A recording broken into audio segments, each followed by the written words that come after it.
Seperti telah tertulis, Dia memberi mereka makan roti dari surga. Dia merendahkan dirimu, membiarkan kamu lapar, dan memberi kamu makan mana yang tidak kamu kenal. Bahkan leluhurmu pun tidak mengenalnya, supaya Dia, Elohim, dapat membuatmu tahu bahwa manusia hidup tidak dari makanan saja, tapi oleh segala perkataan yang keluar dari mulut Yahweh.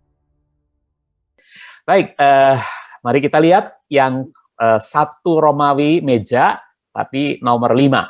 Gelang, kayu pengusung, dan perkakas-perkakas tambahan. Gelang ini atau cincin ini adalah sesuatu yang nanti dipakai untuk memasukkan kayu pengusung. Ya, mari kita lihat gambarnya atau lihat perinciannya. Yang pertama, gelang atau cincin emas. Ini adalah bicara tentang tanda kasih kita pada Sang Firman. Saudara tahu tentu gelang atau cincin. Cincin itu adalah tanda kasih untuk sebuah pernikahan. Dan kita kita dengan Tuhan kita, Dia adalah mempelai pria kita mempelai wanitanya, dan kita sudah punya tanda kasih, ya, tanda kasih yang ya itu digambarkan dengan cincin emas, ya, tanda kasih kita. Tanda kasih kita itu sebetulnya itu adalah Dia sendiri yang mengorbankan dirinya, ya. Dia rela berkorban bagi kita, itu bukti kasih yang paling kuat, ya. Nah, coba kita baca dalam Mazmur 119 ayat 159. Di sana dikatakan, lihat betapa aku mencintai titah-titahmu, ya Yahweh, hidupkanlah aku sesuai kasih setiamu. Jadi gelang ini sedang membuktikan bahwa kita ini betul-betul mencintai titah-titah Tuhan. Kita ada di meja roti sajian itu sebagai bukti bahwa kita ingin mengusung Sang Firman ini kemanapun dibawa pergi oleh rombongan orang-orang Israel dalam perjalanan di padang belantara, di padang gurun, ya. Dan kita mengusungnya tentu di dunia hidup kita sekarang. Almarhum tadi Bapak Raditya, dia adalah seorang yang menginspirasi banyak anak-anak muda. Saudaraku, saya dengar begitu, dan ternyata Tuhan panggil lebih dulu. Jadi kita ketika masih diberi umur hidup, masih mengusung meja roti sajian, mari kita usung dengan sepenuh kasih kita, sebagaimana almarhum telah menuntaskan pekerjaannya, ya. Oke, saudara-saudara, lanjutkan lagi, coba yang berikutnya. Nah, ini gelang, ini gambar gelangnya, supaya ibu, bapak, dan saudara-saudara tahu yang dimaksud dengan gelang atau cincin itu ini. Ini tempat masuknya kayu pengusung, ya, tongkat pengusung. Tongkat pengusung. Jadi gelang ada berapa, saudara-saudara? Pada meja roti sajian ada 4, ya. Di setiap kakinya itu, di setiap pangkal kakinya itu ada 4 gelang. Oke. Nah, kemudian kita melihat kayu pengusung sekarang. Kayu pengusung itu disalut emas. Artinya apa? Dengan kemuliaan, dengan kuasa dan kemuliaan Tuhan, itu kita mampu memberitakan firman dalam segala keadaan. Karena kita ini cuma kayu, saudara-saudara. Kita ini cuma kayu yang sebetulnya nggak ada artinya, tapi karena disalut emas, maka kita jadi berharga. Bahkan kayu pengusung itu ketika sudah disalut emas, bisa dipakai untuk mengangkut, untuk mengusung meja roti sajian, ya. Jadi untuk bisa mengusung meja roti sajian kemanapun, ya, kemanusiaan kita harus rela digarap oleh Tuhan sesuai kehendaknya. Tapi mari kita nyatakan dulu bahwa kita, ya, dengan kuasa dan kemuliaan Tuhan mampu memberitakan firman dalam segala keadaan. 2 Timotius 4 ayat yang kedua, beritakanlah firman, bersiap sedialah sesuai waktu atau di luar waktunya, tempelaklah, tegurlah, nasihatilah dengan panjang sabar dan pengajaran. Ya, ayat-ayat ini saya ambil dari Bill, ya, jadi mungkin agak berbeda dengan LAI ataupun KSILT, ya. Oke.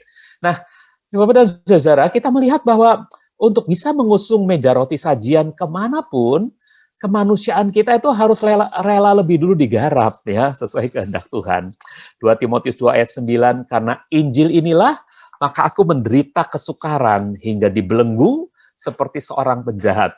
Namun firman Tuhan tidak pernah terbelenggu. Saudara-saudara, kita, kayu pengusung, itu harus rela dari batang kayu dipotong, ya kemudian mungkin digergaji, kemudian dibuat bulat gitu ya, dari yang balok segi 4 kemudian dibuat bulat gitu, dan diratakan sudut-sudutnya, dikikis habis semua sampai bisa jadi batangan yang bulat gitu ya, saudara-saudara, bukan bulat ya, apa tuh namanya, bundar tapi dari ujung sampai ujung. Nah, dengan begitu kemudian kita bisa dilapis dengan emas. Setelah dilicinkan, setelah dihaluskan, kita bisa dilapis dengan emas ya. Dan dengan itu saudaraku, kerelaan kita itu yang memungkinkan kita bisa dilapis dengan emas sehingga firman Tuhan tidak terbelenggu. Firman Tuhan dapat dengan bebas kita beritakan kemanapun. Oke. Ya. Nah, kemudian saudara, yang ketiga tentang perkakas-perkakas tambahan. Suara saya gemak ya. Perkakas-perkakas tambahan ini kita tahu ada pinggan emas, coba mungkin ya, pinggan emas. Ini adalah tempat yang serasi untuk disajikan, untuk firman disajikan. Pinggan emas itu di atasnya ada roti sajian. Roti sajian, dan roti itu bicara tentang firman. Jadi Amsal 25 ayat 11 mengatakan perkataan yang sangat bagus sekali. Perkataan yang diucapkan secara tepat bagaikan apel emas di pinggan perak ya, di tatahan perak. Oke? Jadi artinya ada sesuatu yang serasi, saudara-saudaraku. Kalau apel emas ditaruhnya di keranjang bambu, ya kurang serasi gitu ya. Tapi kalau ditaruhnya di pinggan perak, di tatahan perak, itu sangat cocok ya. Dan kalau apel emas itu berupa cincin, batu cincin, maka ringnya cincin itu, tatahannya itu harus sesuatu yang cocok. Kalau emas ya tatahannya bisa perak gitu ya. Nah, ini adalah bicara tentang firman. Ketika firman kita ucapkan, bukan hanya firman itu berkuasa, tapi firman bukan hanya firman itu mulia, tapi kita harus tepat membicarakannya pada waktu yang tepat, ya. Dan jangan sampai misalnya firman tentang penghakiman kita gunakan pada anak kita, orang rohani kita, ya. Kita bukannya mendidik dia, malah kita melukai hatinya. Itu yang jangan sampai terjadi. Jadi harus diucapkan secara tepat ya. Itu bagaikan apel emas di tatahan perak. Dan hidup kita juga harus menjadi keharuman. Jadi pinggan emas ini adalah tempat yang serasi untuk firman. Hidup kita itu seperti pinggan emas. Harus menjadi sesuatu yang harum, yang serasi dengan firman-Nya itu sendiri. Firman membentuk hidup kita, lalu hidup kita bisa tersaji kepada orang lain. Ya, 2 Korintus 3 ayat yang ketiga. Kamu dinyatakan sebab kamu adalah surat Kristus. Jadi kita transparan karena kita adalah surat Kristus yang dilayani oleh kami, kata Paulus, yang ditulis bukan dengan tinta, melainkan dengan roh Tuhan sendiri, roh Tuhan yang hidup. Bukan pada loh-loh batu, melainkan pada loh-loh daging, yaitu hati kamu. Nah, Bapak dan saudara, kita melihat inilah peralatan tambahan itu. Yang pertama adalah, coba saya geser dulu, bentar. Ya, yang pertama ini pinggan. Pinggan itu yang di bawah ini pinggan. Ini tempat ditaruhnya roti-roti. Oke, 6 tumpuk, satu tumpuk roti isinya 6. Tumpukan yang kedua juga isinya 6 ya. Kemudian ada cawan. Ini cawan. Di atas roti itu ada cawan. Cawan ini rupanya tempatnya kemenyan gitu ya. Kemudian di sampingnya lagi ada, di tengah ini ada yang tinggi, ini ada kendi. Dan di sampingnya kendi ada mangkuk. Untuk apa ini? Ini untuk isi anggur. Lalu ini untuk curahannya anggur. Anggur itu nanti dituangkan ke mangkuk dan kemudian dicurahkan. Jadi ada anggur yang diisikan ke dalam kendi, dan ada cawan untuk nanti dari kendi dituangkan anggur, kemudian dibuat kurban curahan. Nah, jadi itu peralatan-peralatan tambahan yang ada pada meja roti sajian. Tadi kita membahas mengenai pinggan yang harus serasi menampilkan firman, tapi pinggannya adalah pinggan yang terbuat dari emas gitu ya, karena meja rotinya adalah roti yang mahal sekali. Nah, oke. Nah, ini pinggan. Yang kedua, mari kita lihat. Cawan emas. Cawan emas ini tempat kemenyan di atas roti untuk dibakar di mezbah dupa atau di pedupaan. Jadi ingat, mezbah dupa adalah tempat yang tetapnya, ya, tapi di atas mezbah dupa itu adalah ada pedupaannya. Pedupaan itu adalah sebuah wadah di mana kemenyan dibakar di sana, lalu akan mengeluarkan asap yang berbau harum. Bukan hanya untuk di ruangan kudus, di tempat kudus, tapi pedupaan ini juga bisa dibawa oleh imam besar sampai memasuki tabir dan ada di ruang maha kudus. Nah, itu sebabnya kitab Ibrani seakan-akan bertentangan dengan kitab Keluaran pada waktu membahas soal mezbah dupa. Padahal yang dimaksud dalam kitab Ibrani itu adalah pedupaan yang bisa ada di ruang maha kudus. Ya, nah, jadi jangan sampai salah, Ibu Bapak dan Saudara-saudara, bahwa kitab Ibrani itu sebetulnya sedang bicara tentang pedupaannya yang dibawa oleh imam besar. Sedangkan mezbah dupa itu tetap adanya di ruang kudus. Oke, saya ulangin. Cawan emas, tempat kemenyan di atas roti untuk dibakar di mezbah dupa atau di pedupaan yang di dalam ruangan maha kudus. Itu menunjuk pada apa? Menunjuk pada syafaat Kristus, syafaat Hamasyah bagi kita di hadapan Bapa. Ya. Jadi ini kemenyan dan cawannya itu bicara tentang syafaat.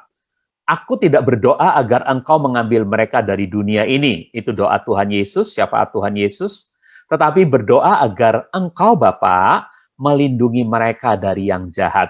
Itulah syafaatnya Tuhan bagi kita, saudara-saudara. Ayat 24.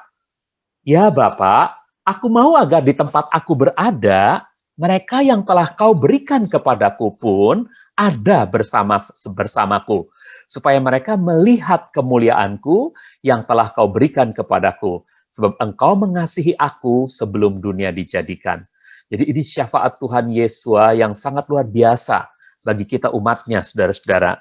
Ya, dan itu digambarkan dalam Perjanjian Lama dengan cawan emas yang isinya kemenyan. Ya, kemenyan itu menunjuk pada doa-doa dan syafaat Kristus bagi kita semua. Lalu ada alat yang berikutnya adalah kendi dan mangkuk. Untuk apa? Kendi dan mangkuk itu untuk menuang anggur bagi persembahan curahan. Bilangan 28 ayat 7. Nah, ini ya, kendi dan mangkuk itu Bilangan 28 ayat 7 mengatakan sebagai persembahan curahannya untuk setiap anak domba adalah 1/4 hin anggur tua yang harus kau curahkan bagi Yahweh di tempat kudus. Persembahan curahan yang di tempat kudus itu pasti dari anggur. Kalau persembahan curahan yang di pelataran itu darah, ya. Mungkin juga ada air di sana. Tapi kalau di tempat kudus itu anggur, ya. Persembahan curahan di tempat kudus itu anggur. Nah, ini bicara tentang apa? Bicara betapa sempurnanya nubuatan Perjanjian Lama dalam menunjuk pada perjamuan Tuhan. Coba, saudara-saudaraku, kenapa ada kendi dan mangkuk? Kok meja roti sajian, namanya meja roti sajian? Mengapa ada kendi dan mangkuk gitu, saudara-saudara? Ini buat apa kendi dan mangkuk? Kan yang disajikan adalah roti, ya, di hadapan Tuhan. Roti ini kan yang disajikan oleh para imam, dibuatlah roti, ya, besar-besar rotinya, kemudian ditumpuk 6-6, disajikan di hadapan Tuhan. Buat apa ada kendi dan mangkuk ini, saudara? Cawan oke lah, karena cawan diperlukan untuk taruh kemenyan, ya, supaya jangan berantakan. Kalau ditubuhkan begitu saja mungkin berantakan. Oke, tapi untuk apa kendi dan mangkuk ini, saudara? Wah, luar biasanya Tuhan kita itu ketika memerintahkan Musa membuat semuanya ini, dia suruh juga membuat kendi dan mangkuk supaya di sini ada anggur yang ditaruh. Berarti ini menubuatkan tentang perjamuan Tuhan. Bayangkan, rotinya ada, anggurnya ada. Nah, inilah kesempurnaan nubuatan perjanjian lama dalam menunjuk pada perjamuan Tuhan. Atau kita kenal perjamuan kudus ya. Selain ada roti, juga ada anggur. 1 Korintus 11 ayat 28. Sebagai persembahan curahannya, untuk setiap anak domba adalah 1/4 hin anggur tua yang harus kau curahkan bagi Yahweh di tempat kudus. Jadi, 1 Korintus 11 ayat 28, maaf. Namun, biarlah orang menguji dirinya sendiri, dengan begitu biarlah ia makan roti dan minum air anggur dari cawan itu. Nah, jadi Bapak dan Saudara, perjamuan Tuhan itu terdiri dari roti dan anggur. Dan nubuatannya sudah dimulai dari zaman perjanjian lama, ya. Ketika, sebetulnya sudah jauh daripada ini, waktu Melkisedek saja memberikan roti dan anggur kepada Abraham, itu sudah nubuatan tentang perjamuan Tuhan, tapi diulangi lagi dalam pembuatan tabernakel, khususnya pada meja roti sajian. Itulah sempurnanya firman Tuhan, saudara-saudaraku. Jadi pada perjamuan Tuhan yang tersedia adalah roti dan anggur. Itu melambangkan tubuh Hamasiah, tubuh Kristus, dan darahnya sendiri. Oke, nah, kita sudah menyelesaikan makna rohani yang pertama, yaitu meja. 1, 2, 3, 4, 5 sudah selesai. Sekarang kita masuk pada bukan mejanya, tapi roti sajiannya. 2 Romawi, roti sajiannya. Dan mengenai roti sajian, kita mulai dengan nomor 1, nama, nomor 2, dan seterusnya ya, sampai nomor 4 nanti. Oke, kita mulai dengan nama. Nama dan tepung yang terbaik. Saya gabung-gabung, saudara, supaya jangan terlalu panjang ya, jadi saya gabung dua hal ini saya jadikan satu mengenai nama. Nah, ini urusan bahasa Ibrani, saudara-saudaraku ya. Namanya adalah Lechem Panim. Lechem Panim. Lechem itu roti, panim itu wajah, muka ya. Jadi roti wajah. Aneh ya, saudara, namanya itu roti wajah. Nah, ini artinya itu juga sama roti hadirat. Wajah itu bisa diartikan juga hadirat. Roti hadirat. Nah, kalau dalam bahasa Inggris itu disebut bread of the presence. Bread of the presence. Nah, presence juga bisa diartikan tampilan. Jadi roti tampilan. Makanya dalam bahasa Inggris disebut juga show bread. Roti untuk show. Dan ini ya roti sajian, roti yang ditunjukkan, disajikan gitu ya. Nah, disajikannya untuk siapa, saudara-saudara, roti ini? Sebetulnya untuk siapa, saudara-saudara? Mengapa imam-imam harus membuat roti-roti itu? Untuk apa? Untuk Tuhan kan? Disajikannya kepada Tuhan kan? Kepada Tuhan itu disajikannya. Oke? Nah, tapi saudara-saudara dengar baik-baik, yang makan itu justru para imam. Ya, Tuhan hanya puas melihat sajian yang sudah dikerjakan oleh para imam ini. Tuhan puas, Tuhan senang. Tapi yang makan adalah para imam, saudara-saudara. Ya, jadi Elohim puas dengan sajian yang dibuat di atas meja roti sajian itu, tapi yang makan roti itu nanti kelak adalah para imam. Nah, begitupun dengan Yesua Hamasiah kita, Tuhan Yesus Kristus kita. Dia adalah roti surgawi. Betul? Amin. Tapi dia itu tersajinya sebetulnya bagi Tuhan. Matius 3 ayat 17, Bapa itu mengatakan begini, Elohim mengatakan begini, dan dari surga datanglah suara yang mengatakan, inilah putraku yang terkasih, kepadanyalah aku berkenan. Nah, Ibu Bapak dan Saudara, kita melihat bahwa Yesua Hamasiah ya, itu adalah Yahweh Sang Putra yang menjelma jadi manusia, Yesus Kristus, itu ternyata adalah sesuatu yang berkenan sekali kepada Bapa. Ini yang terkasih bagi Bapa, ya. Sehingga Bapa mengatakan, inilah putraku yang terkasih, kepadanyalah aku berkenan. Jadi sajian itu sebetulnya memuaskan hati Bapa gitu ya. Tapi yang merasakan nikmatnya adalah kita manusia. Yang merasakan nikmatnya, kenyangnya roti hidup itu adalah kita manusia. Yohanes 6 ayat 51. Yesus berkata, akulah roti kehidupan yang turun dari surga. Jika seseorang makan roti ini, ia akan hidup selama-lamanya. Adapun roti yang akan kuberikan itu adalah dagingku, yang akan kuberikan demi kehidupan isi dunia ini. Jadi tersajinya bagi Tuhan sama seperti roti sajian, tapi yang makan kita, saudara-saudara. Yang merasakan nikmatnya adalah kita. Ini luar biasa bukti kasih Bapa itu, saudara-saudara. Dia tidak menghabiskannya sendiri dengan menyambarnya dengan api, tapi dia memberikannya untuk kita, saudara-saudara. Ya, coba bayangkan, saudara-saudara. Dan ini juga, ya, roti surga ini kan roti surga ini, saudara-saudara, lechem panim ini roti surga. Itu sama dengan apa yang pernah terjadi dalam kitab Keluaran, mana surgawi. Contohnya dalam Ulangan 8 ayat 3. Tapi kita baca dulu dalam Yohanes 6 ayat 31. Yohanes 6 ayat 31, leluhur kami telah makan mana di padang gurun. Seperti telah tertulis, dia memberi mereka makan roti dari surga. Nah, roti dari surga itu pada zaman Exodus itu adalah mana surgawi. Mana yang turun seperti ketumbar gitu ya, putih, dan terhampar di padang belantara itu, di padang gurun itu. Orang Israel tinggal mengumpulkannya, satu orang satu omer gitu ya, saudara-saudara. Dan pada hari yang ke-6 mereka harus mengumpulkan 2 omer gitu. Nah, itu adalah roti surgawi ya. Ulangan 8 ayat 3 juga mengatakan demikian. Coba Ulangan 8 ayat 3. Dia merendahkan dirimu, membiarkan kamu lapar, dan memberi kamu makan mana yang tidak kamu kenal. Bahkan leluhurmu pun tidak mengenalnya, supaya dia, Elohim, dapat membuatmu tahu bahwa manusia hidup tidak dari makanan saja, dari roti biasa saja sehari-hari itu, tapi oleh segala perkataan yang keluar dari mulut Yahweh. Jadi mana yang turun seperti embun itu adalah sebuah mujizat, itu karena ada firman Yahweh, jadi maka jadilah gitu ya.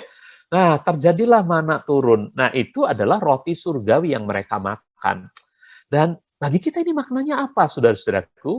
Bagi kita mana surgawi itu maknanya adalah kitab suci kita.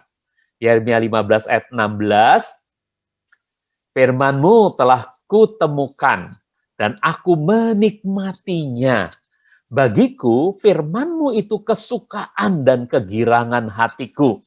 Sebab nama-Mu telah diserukan atasku, ya Yahweh, Tuhan semesta alam. Jadi saudara-saudara, apa yang dimaksud dengan nama dari roti sajian itu, yaitu lechem panim, roti wajah, itu adalah roti dari surga, ya. Roti dari surga atau makna surgawi. Dan itu adalah buat kita zaman sekarang kitab suci kita. Baik yang ada di buku Alkitab saudara, atau yang ada di gadget saudara, kitab suci itu ya, itu makanan surgawi kita. Oke, yang kedua, kita akan membahas mengenai tepung yang terbaik. Apa makna rohani dari tepung yang terbaik? Tepung yang terbaik itu cara membuatnya itu dari mana? Dari gandum yang diirik.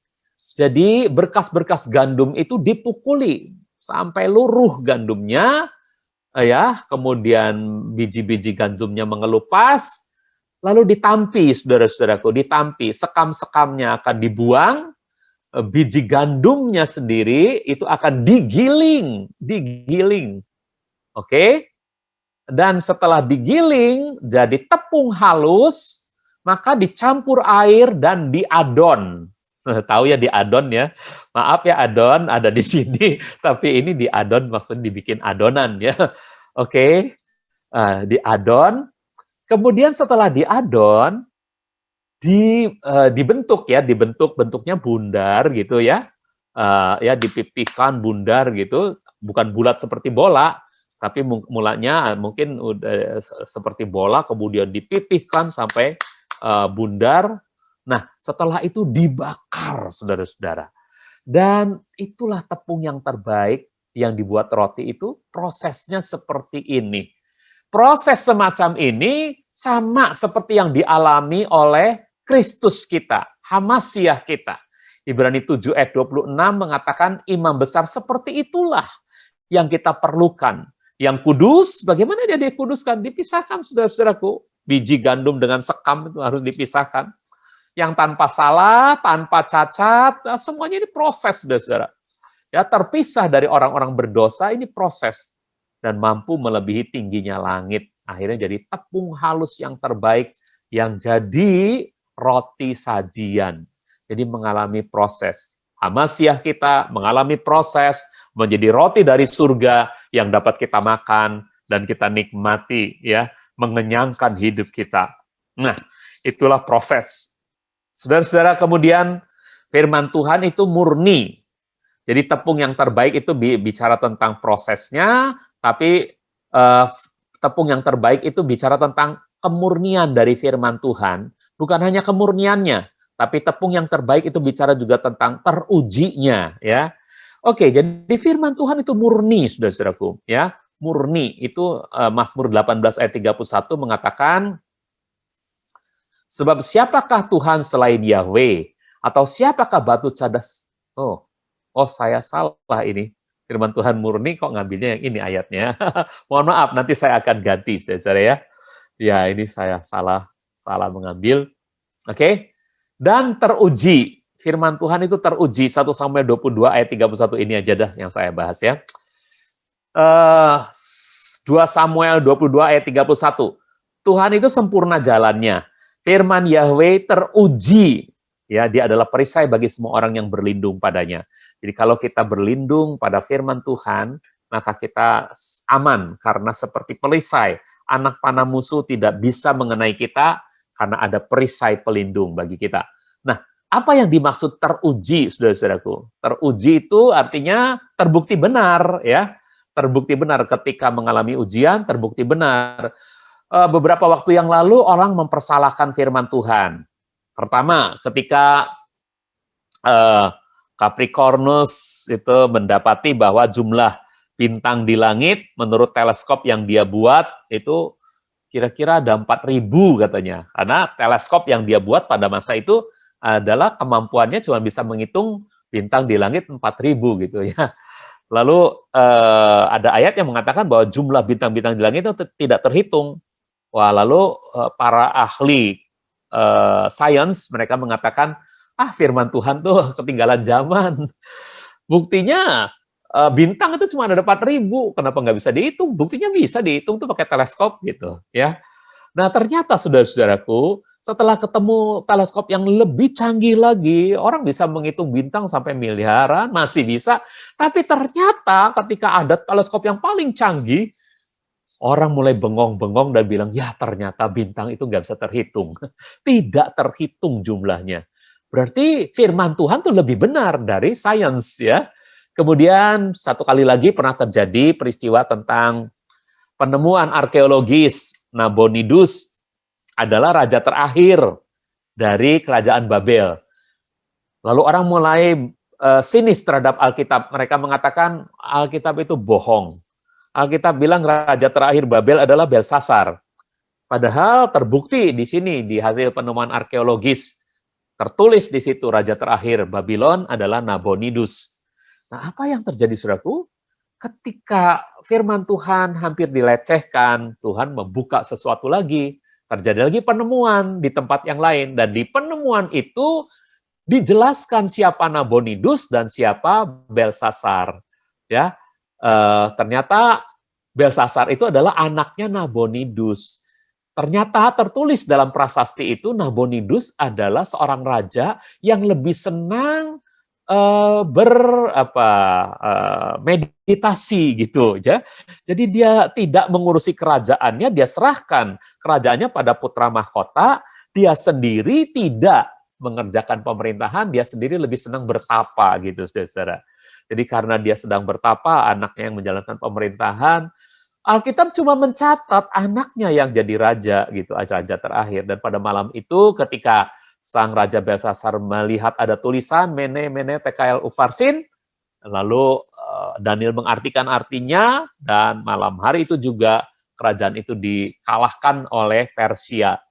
Jadi raja terakhir dari Babylon adalah Belsasar menurut Alkitab. Tapi menurut catatan arkeologis, Nabonidus. Namun penemuan berikutnya dijelaskan bahwa Nabonidus itu ternyata seorang raja yang tidak serius memerintah gitu. Dia menyerahkan semuanya pada anaknya. Jadi benar, Alkitab nggak salah. Alkitab itu teruji. Amin.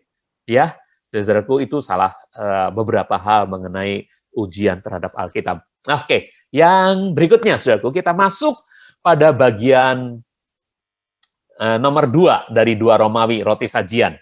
Nomor 2, ya, roti bundar, ini juga ada maknanya, dan 12 potong roti, ini juga ada maknanya. Sekarang kita masuk ke roti bundar dulu.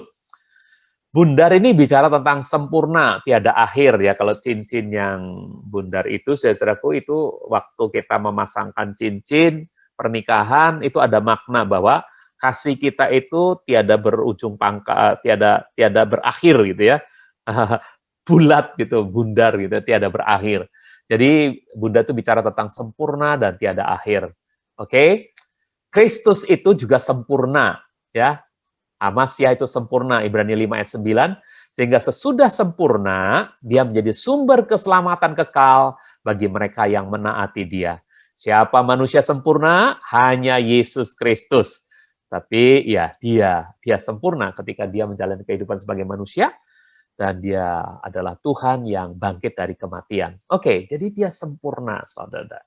Dan dia itu juga kekal, ya. Wahyu 22 ayat 13, Akulah Alfa dan Omega, yang awal dan yang akhir, yang pertama dan yang terakhir.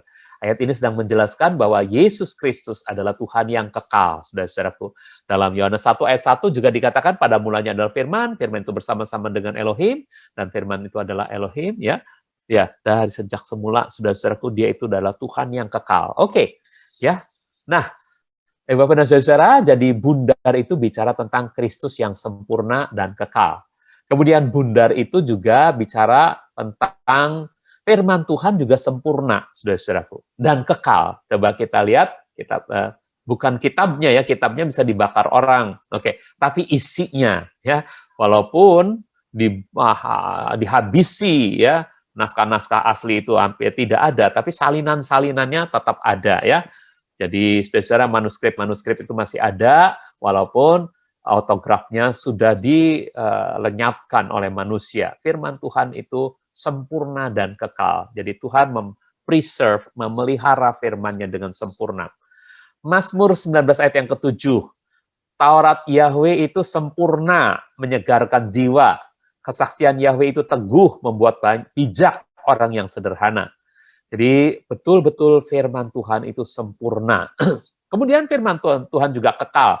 Matius 5 ayat 18, sebab sesungguhnya aku berkata kepadamu, sampai langit dan bumi nanti berlalu, satu pun titik atau tanda baca dari Taurat sekali-kali tidak akan lenyap sampai segala sesuatunya terjadi.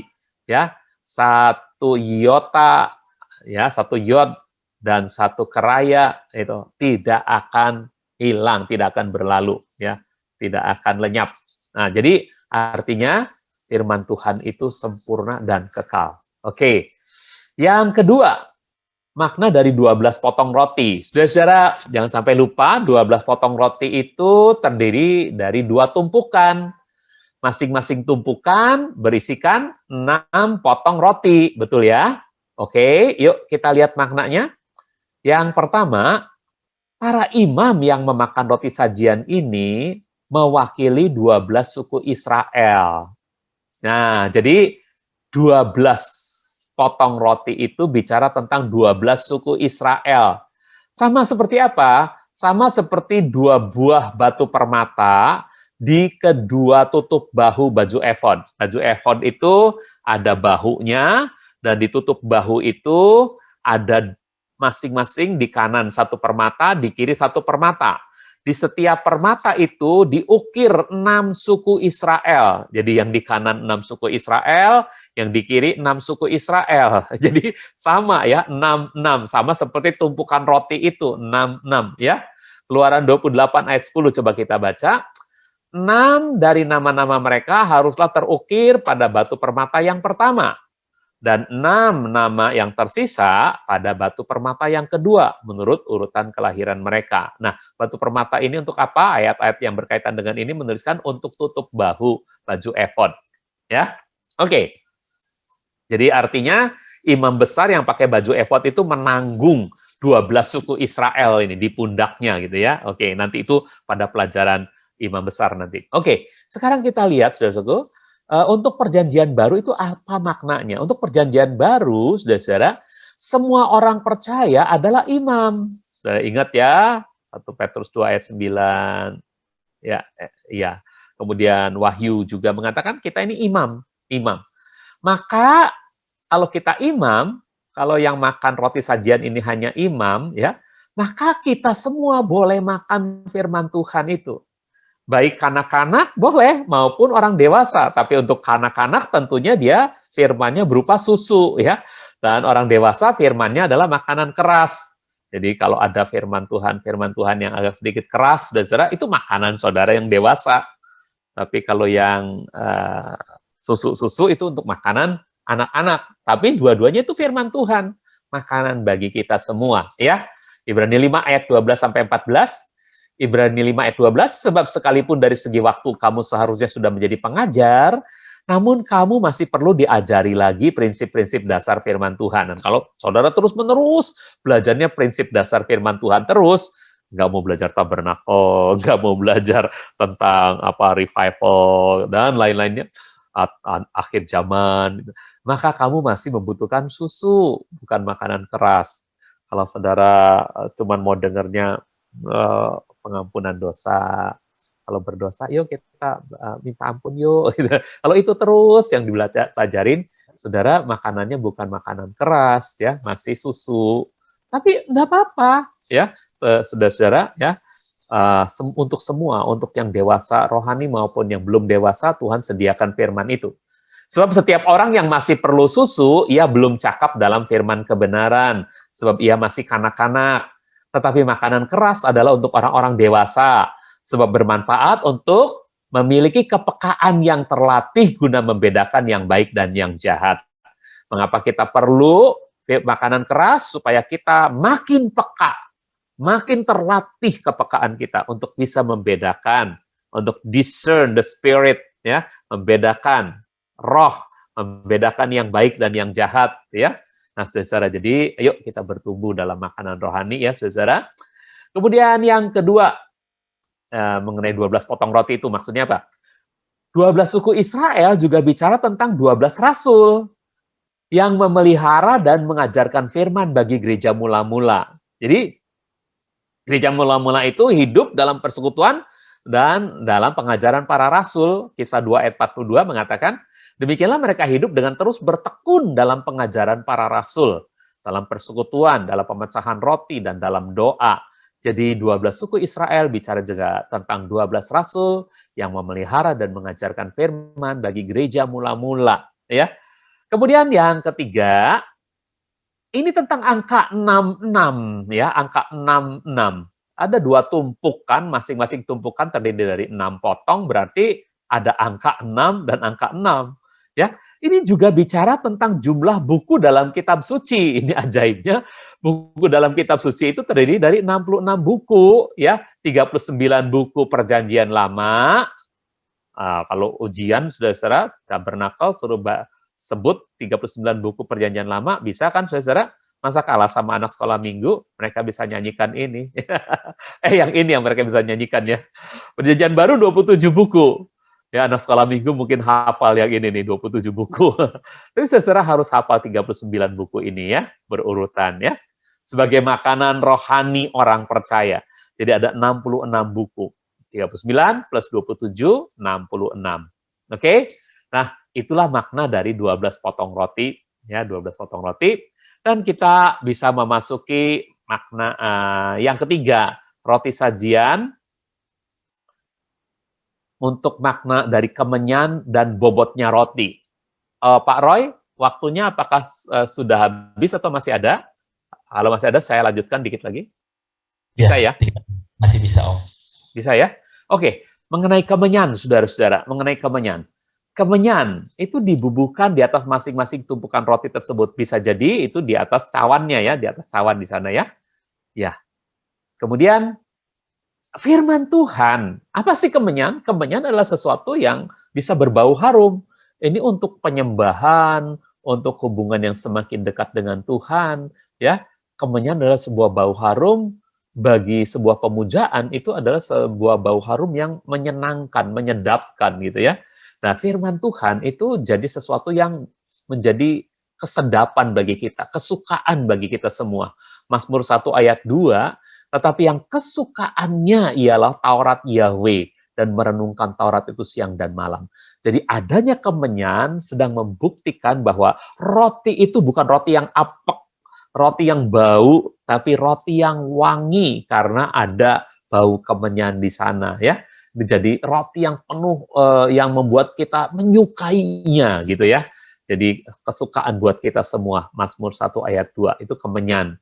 Ya, nomor 2 makna rohani dari kemenyan, menyantap firman itu harus dengan hati yang penuh doa, karena kemenyan itu bicara juga tentang doa, doa. Ya, jadi kalau kita menyantap firman harus dengan hati yang penuh doa. Tadi di awal saya memberikan WA, ini saya sedang mempersiapkan ini, jadi saya teringat, wah, saudara-saudara, ayo kita siapkan dengan doa. Kita terus berdoa. Karena kalau dengan kerinduan, maka kita waktu mendengar firman, kita benar-benar memamah. Kita benar-benar mengunyahnya, memamah biak gitu ya, seperti binatang memamah biak. Firman itu bukan cuma dimakan langsung keluar di tempat pengeluaran, tapi kita itu bisa masukkan dia dulu ke perut kita, tapi tiba-tiba dikeluarkan lagi, dikunyah lagi.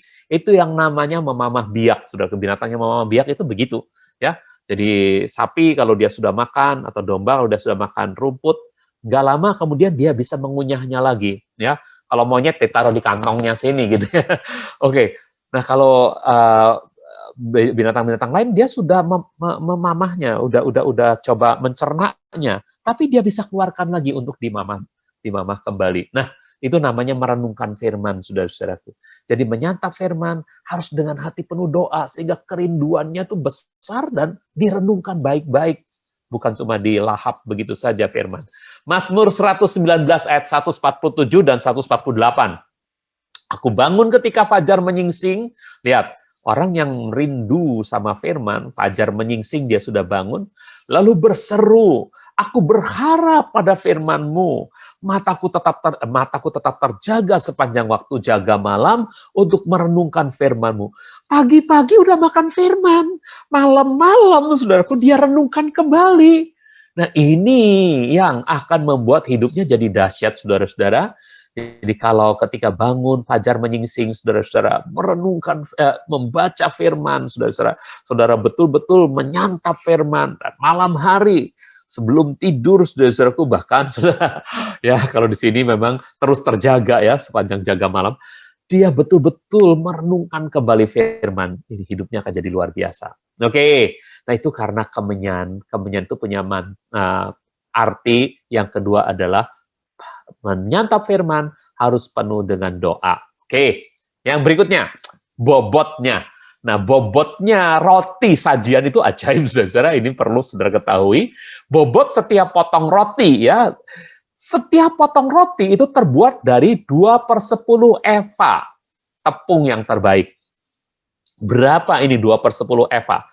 Saudaraku, 1 eva itu 36 liter. Jadi kalau 2/10 kali 36 itu 7,2 liter tepung. 7,2 liter tepung. Satu roti, bayangkan. Saudara kalau makan roti di Breadtalk, satu roti itu kira-kira terdiri dari berapa liter tepung?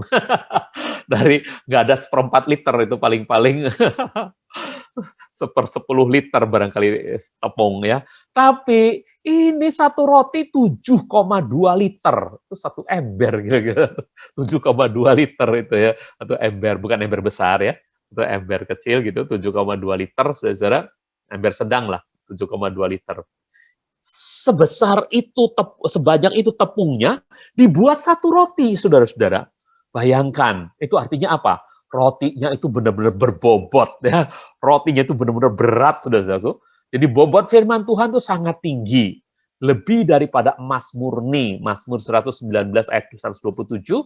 Karena itu aku mencintai perintah-perintahmu lebih daripada emas. Bahkan emas murni sekalipun.